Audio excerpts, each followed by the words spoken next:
বাবা যদি হরিনামে হাত না তোলে, ছেলে তখন জিজ্ঞেস করবে কীর্তন শুনে, বাবা সবাই তুললো, তোমার তো প্রেস্টিজ কেন, তোমার তো প্রেস্টিজ কেন, প্রশ্ন করতেই পারে। তবে যে বাবা হাত তুলবেন না তিনি জেনে নিন, খুব সংক্ষেপে, আমি একটা জায়গায় গান করতে গেছিলাম, এক ভদ্রলোক বললেন, প্রদীপ বাবু আমার মায়ের বয়স হয়েছে, তিনি কীর্তন শুনতে পারবেন না, তিনি আসলে যেতে পারবেন না, আমার বাড়ি একবার চলুন, ওনাকে দর্শন দিয়ে আসবেন। তো ওনার বাড়ি গেলাম, মাকে দর্শন দিলাম। উনি বললেন তাহলে এক কাজ করুন, এক কাপ চা খেয়ে যান। চাটা খেতে বসেছি, ভদ্রলোক পাটা মেলে বসে আছে, ওর 12 বছর ওর 15 বছর একটা ছেলে দৌড়াতে গিয়ে বাবার পায়ে পাটা ঠেকিয়ে চলে গেল।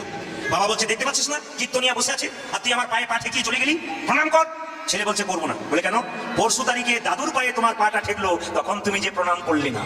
নিবেদন আপনাদের কাছে, আজকে আপনি ভদ্রলোক সাজবেন তো আপনি ভদ্রলোক বাচ্চার জন্ম দেবেন, আর আপনি ভক্ত সাজবেন তো আপনি ভক্ত বাচ্চার জন্ম দেবেন।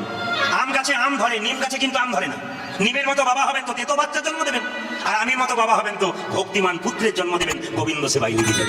এই নিবেদন আপনাদের সামনে, কীর্তন শুনতে গেলে এইগুলো করতে হয়।